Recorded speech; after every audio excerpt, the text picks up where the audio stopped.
വിശുദ്ധ ലൂക്കായുടെ സുവിശേഷം 6-ാം അധ്യായം 27 മുതലുള്ള വാക്യങ്ങൾ. എന്റെ വാക്ക് ശ്രവിക്കുന്ന നിങ്ങളോട് ഞാൻ പറയുന്നു, ശത്രുക്കളെ സ്നേഹിക്കുകയും നിങ്ങളെ ദ്വേഷിക്കുന്നവർക്ക് നന്മ ചെയ്യുവിൻ, ശപിക്കുന്നവരെ അനുഗ്രഹിക്കുവിൻ, അധിക്ഷേപിക്കുന്നവർക്ക് വേണ്ടി പ്രാർത്ഥിക്കുവിൻ. ഒരു ചെകിട്ടത്ത് അടിക്കുന്നവന് മറ്റേ ചെവിടുകൂടി കാണിച്ചു കൊടുക്കുക. മേലങ്കി എടുക്കുന്നവനെ ഉപ്പായം കൂടി എടുക്കുന്നതിൽ നിന്ന് തടയരുത്. നിന്നോട് ചോദിക്കുന്ന ഏതൊരുവനും കൊടുക്കുക. നിന്റെ വസ്തുക്കൾ എടുത്തു കൊണ്ടുപോകുന്നവനോട് തിരികെ ചോദിക്കരുത്. നിങ്ങളുടെ പിതാവ് കരുണയുള്ളവനായിരിക്കുന്നത് പോലെ നിങ്ങളും കരുണയുള്ളവരായിരിക്കുകയും. നമ്മുടെ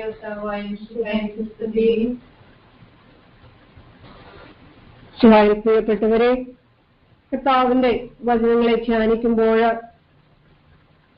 നമ്മൾ ഇപ്പോൾ ശ്രമിച്ച വിശുദ്ധ ലൂക്കായുടെ സുവിശേഷം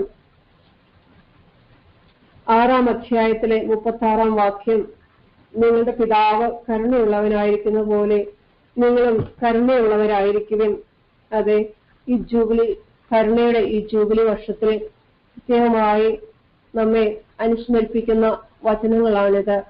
നിങ്ങളുടെ പിതാവ് കരുണയുള്ളവനായിരിക്കുന്ന പോലെ നിങ്ങളും കരുണയുള്ളവരായിരിക്കുവിൻ. ഈ വചനത്തെ നാം ധ്യാനിക്കുമ്പോൾ ഈ വചനത്തോട് തൊട്ടു മുമ്പുള്ള കുറച്ച് വചനങ്ങളാണ് നാം ശ്രവിച്ചത്. ഇത് ഇങ്ങനെയാണ് തുടങ്ങുക: എന്റെ വാക്ക് ശ്രവിക്കുന്ന നിങ്ങളോട് ഞാൻ പറയുന്നു, ശത്രുക്കളെ സ്നേഹിക്കുവിൻ, നിങ്ങളെ ദ്വേഷിക്കുന്നവർക്ക് നന്മ ചെയ്യുവിൻ. ശത്രുക്കളെ സ്നേഹിക്കുക. ആരാണ് നമ്മുടെ ശത്രുക്കൾ? നമ്മുടെ കഴിഞ്ഞകാല ജീവിതം വിലയിരുത്തുമ്പോൾ ആരൊക്കെയാണ് നമ്മുടെ ശത്രുക്കളുടെ ലിസ്റ്റിൽ വരിക? നമുക്കറിയാം, പെൺകുട്ടികളെ പിടിച്ചുകൊണ്ടുപോയി പീഡിപ്പിക്കുന്ന ഭീകരരുണ്ട്. മാതാപിതാക്കളെ വെടിവെച്ചു വീഴ്ത്തി ജീവനോടെ കുഴിച്ചു മൂടുന്നവരുണ്ട്. അടിമകളെ വിലയ്ക്ക് വാങ്ങി പീഡിപ്പിച്ച് പണിയെടുപ്പിക്കുന്നവരുണ്ട്. ബിസിനസ്സിൽ നമ്മെ ചതിച്ചവരുണ്ടാകാം. മറ്റുള്ളവരുടെ മുമ്പിൽ നമ്മെ താഴ്ത്തി കെട്ടിയവരുണ്ടാകാം. നിരപരാധിയെ കുറ്റക്കാരനായി കെട്ടിച്ചമച്ചവരുണ്ടാകാം. സ്വത്ത് പങ്കുവെക്കുന്നതിൽ വിമുഖത കാണിച്ച സ്വന്തം സഹോദരങ്ങളുണ്ടാകാം. പഠിക്കുവാനും ഉത്തരവാദിത്വപൂർണമായ ജീവിതം കഴിക്കാനും പ്രോത്സാഹിപ്പിച്ച മാതാപിതാക്കളുണ്ടാകാം. ഇങ്ങനെ ശത്രുക്കളുടെ ലിസ്റ്റിൽ ഏതെല്ലാം രീതിയിലുള്ളവരെയാണ് നാം കണ്ടുമുട്ടുക? ഇവരെയൊക്കെ എങ്ങനെയാണ് നാം സ്നേഹിക്കുക? അതേ പ്രിയപ്പെട്ടവരെ, വലിയൊരു ഉത്തരവാദിത്വമാണ് യേശു നമ്മിൽ നിന്ന് ആവശ്യപ്പെടുക. മാതാപിതാക്കൾ മക്കളുടെ നന്മ മാത്രം അഭിലഷിക്കുന്നവർ, ജീവിതത്തിന്റെ ഓരോ ഘട്ടത്തിലും മാർഗനിർദ്ദേശം നൽകുന്ന, അവരുടെ ഉള്ളിന്റെ ഉള്ളിൽ ശിക്ഷണത്തോടൊപ്പം ശാസനയും നൽകുന്നത് അവരുടെ സ്നേഹത്തിന്റെ ഭാവമല്ലേ? തങ്ങളുടെ പ്രിയപ്പെട്ട മക്കൾ നശിച്ചു പോകാതെ നന്മയിൽ വളരുവാനും നിലനിൽക്കുവാനുമുള്ള പരിശ്രമത്തിനിടയിൽ ചിലപ്പോൾ ശാസനയും ശിക്ഷണവും ആവശ്യമായി വരുന്നു.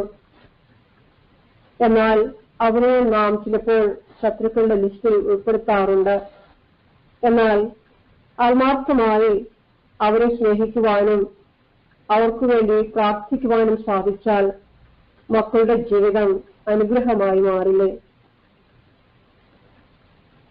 വചനം നമ്മെ ഓർമ്മിപ്പിക്കുന്നു, നമ്മെ വെറുക്കുന്നവർക്ക് നന്മ ചെയ്യുക, ശപിക്കുന്നവരെ അനുഗ്രഹിക്കുക. ഇതെങ്ങനെയാണ് നമുക്ക് സാധിക്കുക? നമ്മോട് തിന്മ ചെയ്യുന്നവർക്ക് ശപിക്കുവാനും വെറുക്കുവാനുമാണ് മനുഷ്യരെന്ന നിലയിൽ നമ്മുടെ സ്വാഭാവികമായ പ്രവണത. പക്ഷേ കർത്താവ് ഇന്ന് നമ്മുടെ മുൻപിൽ ഉയർത്തുന്ന വെല്ലുവിളി അവരെ അനുഗ്രഹിക്കുവാനും അവർക്ക് വേണ്ടി പ്രാർത്ഥിക്കുവാനുമാണ്. ഇതിന് സാധിക്കണമെങ്കിൽ നമ്മൾ ആത്മീയമായി വളരേണ്ടിയിരിക്കുന്നു. സെന്റ് മാക്സിമിലിയൻ കോൾബെ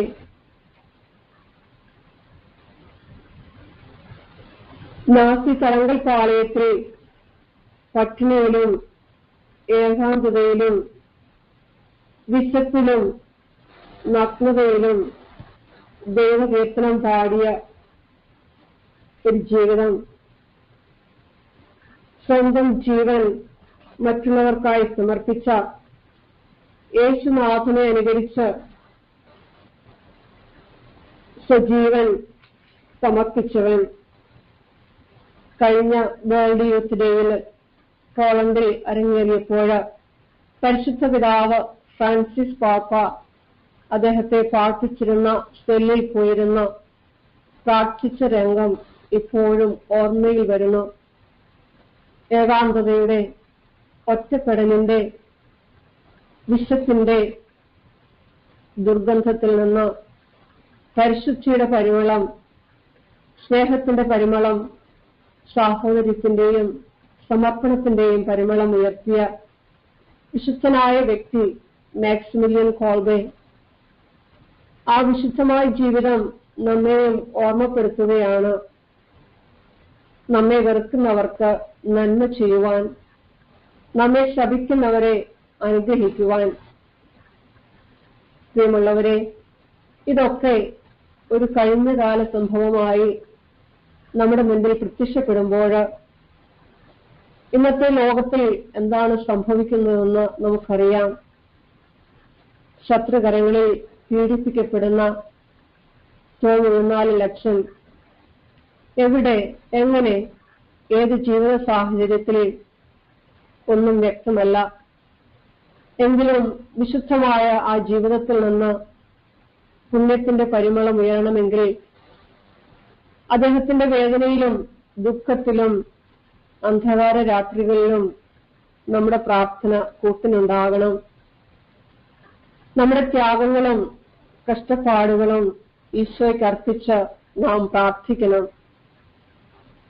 ശത്രുവിന്റെ പീഡനത്തിലും പരിഹാസത്തിലും തളരാതെ പരിശുദ്ധാത്മ ശക്തിയാൽ ആത്മാവിൽ ജ്വലിച്ച് വേദനകളെ അഭിമുഖീകരിക്കുവാൻ ശക്തി ലഭിക്കാൻ പീഡകർക്ക് മാനസാന്തരവും നന്മയിലേക്ക് തിരിച്ചു വരുവാനുള്ള കൃപാവരവും ലഭിക്കുവാൻ നാം പ്രാർത്ഥിക്കണം.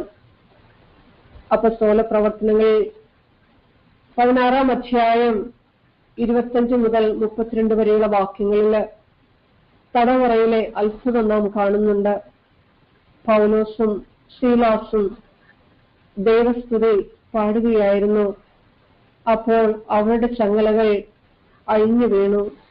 സ്തുതിയും കീർത്തനവും ബന്ധനങ്ങളെ തകർക്കുന്നു.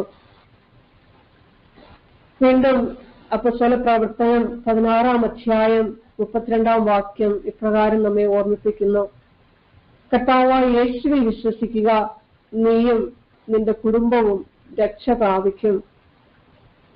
കർത്താവായ യേശുവിൽ വിശ്വസിക്കുക, നീയും നിന്റെ കുടുംബവും രക്ഷ പ്രാപിക്കും. പ്രിയപ്പെട്ടവരെ, നമ്മെ ദ്വേഷിക്കുന്നവരെ സ്നേഹിക്കുവാനും അവർക്ക് വേണ്ടി പ്രാർത്ഥിക്കുവാനും അവരെ ദൈവസന്നിധിയിൽ സമർപ്പിച്ച് അവരോട് ക്ഷമിക്കുവാനും, നമ്മോട് ശത്രുത പുലർത്തുന്നവരെ അവരുടെ പാപങ്ങളെല്ലാം മറന്ന് ആത്മാർത്ഥമായി സ്നേഹിക്കുവാനും പ്രാർത്ഥനയും സ്തുതിയുടെ കൃപാവരവും നമുക്ക് ആവശ്യമാണ്. യേശുവിനുള്ള വിശ്വാസം നമ്മിൽ ആഴപ്പെടണം. അവിടുത്തെ തിരുമുൻപിൽ നന്ദി നിറഞ്ഞ ഹൃദയത്തോടെ കരുണയ്ക്കായി നാം യാചിക്കണം. ശത്രുക്കളെ സ്നേഹിക്കുക എന്ന് പറയുമ്പോൾ പെട്ടെന്ന് ചിന്തയിലേക്ക് വരുന്ന ഒരു ചിത്രമുണ്ട്. വിശുദ്ധനായ സെന്റ് തോമസ് മൂറിന്റെ ചിത്രം. എല്ലാ കാലത്തിനും പറ്റിയ ഒരു മനുഷ്യൻ എന്നാണ് ഇരാസ്മസ് സെന്റ് തോമസ് മൂറിനെ പറ്റി പറയുക. ജോൺ മോർ എന്ന ലണ്ടൻ ന്യായാധിപന്റെ പുത്രനായി ജനിച്ച് ഓക്സ്ഫോർഡ് സർവകലാശാലയിൽ നിയമം പഠിച്ച് ആഴമായ ദൈവവിശ്വാസത്തിന്റെ ഉടമയായി വളർന്ന അദ്ദേഹം കപ്റ്റൂഷ്യൻ സഭയുടെ ചട്ടങ്ങൾ 4 വർഷം പാലിച്ച ശേഷം ജെയിൻ കോൾട്ട് എന്ന മഹതിയെ വിവാഹം ചെയ്യുന്നു. 3 പെൺമക്കളും ഒരു ആൺകുട്ടിയും അവരുടെ ദാമ്പത്യ വല്ലരിയിൽ വിരിഞ്ഞു. 6 വർഷത്തെ സന്തോഷപൂർണമായ ജീവിതത്തിനു ശേഷം ജെയിൻ മരിച്ചു. ആലിസ് മിഡിൽട്ടൺ എന്നൊരു വിധവയെ വിവാഹം ചെയ്ത് തന്റെ മക്കൾക്ക് നല്ലൊരു അമ്മയെ നൽകി. പാർലമെന്റിൽ നല്ല ജോലിയും ലഭിച്ചു. അദ്ദേഹം ഹെൻറി 8 രാജാവിന്റെ കൗൺസിലിലെ അംഗമായി. 1529 ഇംഗ്ലണ്ടിന്റെ ചാൻസലറായി നിയമിതനായി. സ്ഥാനമാനങ്ങളും ഉത്തരവാദിത്വങ്ങളും മക്കളുടെ ക്രിസ്തീയ രൂപീകരണത്തിലും കുടുംബബന്ധത്തിന്റെ ഭദ്രതയ്ക്കും തടസ്സമായില്ല. ആഴമായ പ്രാർത്ഥനയിലൂടെ വിശുദ്ധിയുടെ പടവുകൾ അദ്ദേഹം താണ്ടി. ചാൻസലറായിരുന്ന കാലത്തും വിശുദ്ധ കുർബാനയിൽ എന്നും സഹായിച്ചു പോന്നു. അവിടെ ഖൊയറിൽ പങ്കുചേരുന്നതിനും തീർത്ഥാടനത്തിന് പോകുന്നതുമൊക്കെ ഭാഗ്യമായി അദ്ദേഹം കരുതി. എന്റെ രക്ഷകൻ നടന്നു നീങ്ങിയ വഴിയിൽ കുതിരപ്പുറത്ത് സവാരി ചെയ്യുന്നത് ശരിയല്ല എന്ന് അദ്ദേഹം പറഞ്ഞിരുന്നു. അതുകൊണ്ട് കാൽനടയായി തീർത്ഥാടനങ്ങളിൽ പങ്കുചേർന്നിരുന്നു. തൂവൽ കിടക്കകളിൽ സന്തോഷം തേടേണ്ടവരല്ല നമ്മൾ, സ്വർഗീയ സന്തോഷത്തെ ലക്ഷ്യം വെക്കേണ്ടവരാണ് എന്ന് അദ്ദേഹം നമ്മെ ഓർമ്മപ്പെടുത്തുന്നു. തനിക്കും കുടുംബത്തിനുമായി പണം കൂട്ടിവെക്കുന്നതിന് പകരം പാവങ്ങൾക്ക് വേണ്ടി അത് പങ്കുവെക്കുന്നതിൽ അദ്ദേഹം ആനന്ദം കണ്ടു. അദ്ദേഹത്തെക്കുറിച്ച് ഇപ്രകാരമാണ് പറയപ്പെട്ടത്: A man of inflexible character, he esteemed truth, justice and faithfulness to God's law and his church for higher than any worldly honor, popularity or momentary reward. അതെ, ദൈവത്തോടുള്ള സ്നേഹം, ദൈവത്തോടുള്ള വിശ്വസ്തത, ദൈവിക നിയമത്തെ ലംഘിക്കാതെ തീക്ഷ്ണമായി പാലിക്കുന്നതിൽ അദ്ദേഹം കാണിച്ച നിഷ്ഠ, അത് അദ്ദേഹത്തിന്റെ ജീവൻ തന്നെ വിലയായി കൊടുക്കേണ്ടി വന്നു. നമുക്കറിയാം, ഹെൻറി 8 തന്റെ ഭാര്യയിൽ നിന്ന് വിവാഹമോചനം നേടി ആനിബോളിനെ വിവാഹം കഴിക്കാൻ ആഗ്രഹിച്ചപ്പോൾ റോമുമായുള്ള ബന്ധം നിരാകരിച്ച് പുതിയ പാർലമെന്റ് നിയമം പാസാക്കി ഇംഗ്ലണ്ടിലെ ചർച്ചിന്റെ തലവനായി സ്വയം പ്രഖ്യാപിച്ച കാലത്ത് തോമസ് മോർ ഈ പ്രവൃത്തിയെ വിമർശിക്കുകയും തന്റെ ചാൻസലർ പദവി രാജിവെക്കുകയും ചെയ്തു. അതിന്റെ പരിണത ഫലമായിരുന്നു അദ്ദേഹത്തിന്റെ രക്തസാക്ഷിത്വം. 1534 അദ്ദേഹം ജയിലിൽ അടയ്ക്കപ്പെട്ടു. രാജകീയ സമ്മർദ്ദത്തിന് വഴങ്ങി നിയമസിംഹാസനം അദ്ദേഹത്തെ മരണശിക്ഷയ്ക്ക് വിധിച്ചു. 1935 11 പീസ് മാർപ്പാപ്പ അദ്ദേഹത്തെ വിശുദ്ധനെന്ന് പ്രഖ്യാപിച്ചു. ശത്രുസ്നേഹവും ദൈവിക നിയമത്തോടുള്ള വിശ്വസ്തതയും സ്വന്തം ജീവിതത്തിലൂടെ കാണിച്ചു തന്ന സെന്റ് തോമസ് മോർ ജീവിതത്തിലും മരണത്തിലും ദൈവത്തിലുള്ള തന്റെ വിശ്വാസത്തെ മുറുകെ പിടിച്ച ഈ വിശുദ്ധന്റെ ജീവിതം നമുക്ക് എന്നും മാതൃകയാണ്. ഇന്ന് സഭ പ്രത്യേകമായി അനുസ്മരിച്ച 2 വിശുദ്ധരാണ് വിശുദ്ധ കൊർണേലിയൂസും സിപ്രിയനും. നമുക്കറിയാം, കർത്താവിന്റെ കരുണയുടെ വർഷമാണിത്. കർത്താവിന്റെ കരുണ ധാരാളമായി മക്കൾക്ക് പകർന്നു കൊടുക്കുക, അതാണ് സഭയുടെ ദൗത്യം. മതമർദ്ദന കാലത്ത് വിശ്വാസത്യാഗം ചെയ്തവർ ആ പീഡനങ്ങളുടെ അവസാനത്തിൽ തിരിച്ചു വരുവാൻ ആഗ്രഹിച്ച് സഭയിലേക്ക് തിരിച്ചു വന്നപ്പോൾ അവരെ സ്വീകരിക്കേണ്ട എന്ന് പറഞ്ഞ് അവരെ സഭയിൽ നിന്നും അകറ്റുവാൻ ശ്രമിച്ചവരെ അതിൽ നിന്ന് വിടുവിച്ച് കർത്താവിന്റെ സ്നേഹവും കരുണയും പകർന്നു കൊടുക്കുവാനായി തന്റെ അധികാരവും സ്ഥാനമാനങ്ങളും ഉപയോഗിച്ച ഒരു വ്യക്തിയാണ് വിശുദ്ധ കൊർന്നേലിയസ്. അതോടൊപ്പം വിശുദ്ധ സിപ്രിയനും. ഇക്കാലത്ത് സ്വർഗീയ പദവിയിലേക്ക് ഉയർത്തപ്പെട്ട മദർ തെരേസ നമ്മെ ഓർമ്മിപ്പിക്കുകയാണ് നമ്മുടെ ജീവിതത്തിലെ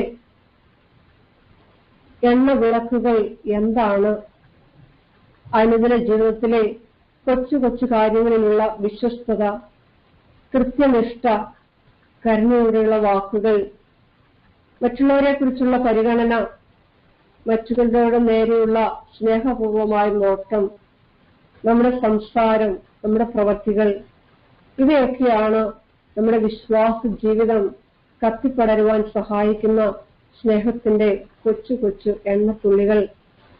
പ്രിയപ്പെട്ടവരെ, നമ്മുടെ ജീവിതം അനേകർക്ക് പ്രകാശമാകുവാൻ നമുക്കും കത്തിയെരിയാം. നമ്മുടെ ജീവിതത്തിലൂടെ നമുക്കും സാക്ഷ്യമേകാം.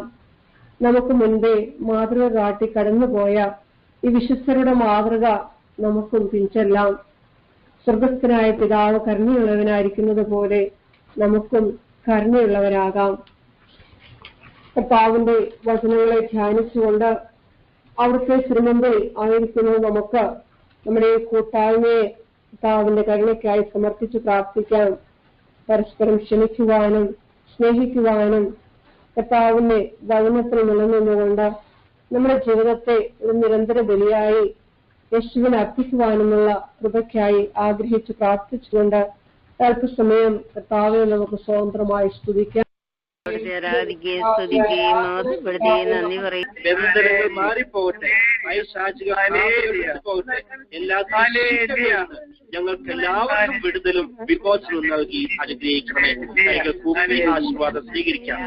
യേശു ക്രിസ്തുവിന്റെ നാമത്തിൽ തിരുവചനത്തിന്റെ ശക്തിയാൽ, ഉദാശകളുടെ ശക്തിയാൽ, പരിശുദ്ധാത്മാഭിഷേകത്താൽ കർത്താവ് എല്ലാ കുടുംബങ്ങളെ അനുഗ്രഹിക്കണമേ, മക്കളെ അനുഗ്രഹിക്കണമേ, മാതാപിതാക്കളെ അനുഗ്രഹിക്കണമേ, കൊച്ചുകുട്ടികളെയും വിദ്യാർത്ഥിനികളെയും സകലരെയും അനുഗ്രഹിച്ച് ആശീർവദിക്കണമേ. നമ്മുടെ കർത്താവ് യേശു മിശിഹായുടെ കൃപയും പിതാവായ ദൈവത്തിന്റെ സ്നേഹവും പരിശുദ്ധാത്മാവിന്റെ സഹവാസവും നാം എല്ലാവരോടും കൂടി ഉണ്ടായിരിക്കട്ടെ, ഇപ്പോഴും എപ്പോഴും എന്നേക്കും.